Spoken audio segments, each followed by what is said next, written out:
Hi friends, ఇప్పుడు మనకు ఒక ఫ్రెండ్ ఇక్కడ పరిచయం అయ్యాడు లైవ్లో.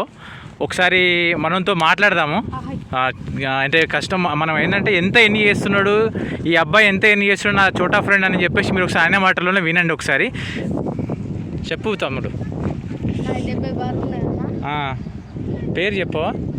నా పేరు రాజు. 70 బర్రె అయితే మా చేటు నాకు 50,000 ఇస్తాను. నెలకి 50,000 ఇస్తే ఇంకా కష్టపడి బర్రె కాసుకుంటాను.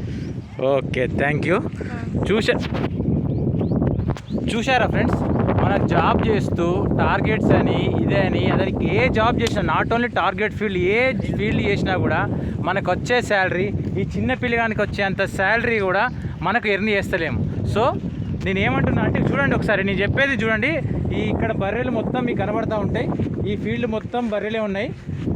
ఆ చిన్న పిల్లగాడు బర్రెలు చదువుకుంటూ సంపాదించే సంపాదన కూడా నెల మొత్తం శాలరీ అయితే మనకి మిగులుతలేదు. నేను ఏం చెప్తున్నానంటే ఫైనల్గా ఏం చెప్తున్నానంటే ఎంత చదువులు చదివినా కూడా ఇట్లాంటి వర్క్స్ ముందు అనేది జీవితం మనం ఏమంటారు శాలరీ అనేది కొంచెం చిన్నగానే అయిపోతుంది. ఇంత మనం 30-40 వేలు సంపాదించడానికి ఇన్ని డిగ్రీలు, ఎంబీఏలు, పీజీలు చేసుకుంటే మనం చదువుతూ ఉంటే ఈ ఒక చిన్న పిల్లగాడు రాజు అనే అబ్బాయి బర్రెలను కాచుకుంటూ నెలకు 50,000 వరకు ఎర్న్ చేస్తున్నాడంటే ఒక్కసారి అర్థం చేసుకోండి మన సిచ్యువేషన్స్ ఎట్లనే అని చెప్పేసి అని. Thank you.